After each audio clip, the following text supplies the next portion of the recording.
Iniimbitahan ng National Commission for the Culture and the Arts ang lahat para sa Cinema Region 7 Festival sa Cebu na gaganapin sa Agosto. Nasa 70 pelikula ang libreng mapapanood, tampok ang kultura, sining, sa iba't ibang dako ng bansa. Narito ang ulat ni Ria Fernandez. Kasado na ang Cinema Region 7 o CR7 Festival na may temang At the Crossroads of the Seventh Art. Idadaos ito sa FMA Mini Theater sa Cebu simula Agosto 6 hanggang 9. Sa unang araw ng okasyon, tanging ang lumang pelikulang Cebuano na badli sa kinabuhi o Line of Life na pinagbidahan ni Gloria Sevilla at Matt Ranillo Jr. ang ipalalabas. Habang sa Agosto 7 hanggang 8 naman mula 1:00 ng hapon hanggang 6:00 ng gabi, libreng mapanonood ang pelikula o 50 short film at 17 full length.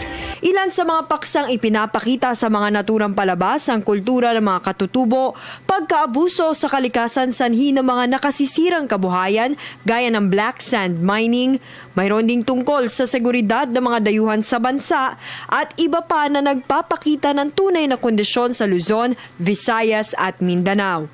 Mayroon din tungkol sa kababalaghan at pag-ibig. Sa huling araw naman ng CR7, Agosto 9, matutunghayan ang obra ni Kidlat Tahimik na Balikbayan No. 1, Memories of Overdevelopment Redux III. Yan ang isa sa yung mga hindi nararating ng mga karaniwang newsmen o mga taga-media kasi wala naman sila sa pang-araw-araw na buhay na darating na yan, mga local filmmakers.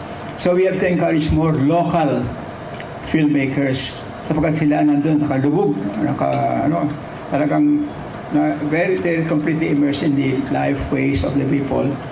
You know, every time there's a young filmmaker coming first time to the Cinema Region, it has a big impact to watch all these films in different Philippine languages.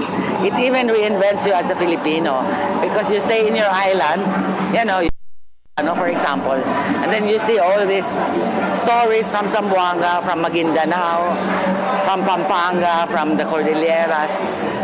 It has a big impact knowing, this is the real Filipino. We are so diverse and we have to be united in our diversity. Taong 2008 nang buuin ang Cinema Region, layo nitong i-decentralize sa mga pelikula at ipakita ang mga palabas na gawa sa iba't ibang rehiyon. Para sa Telebisyon ng Bayan, Ria Fernandez.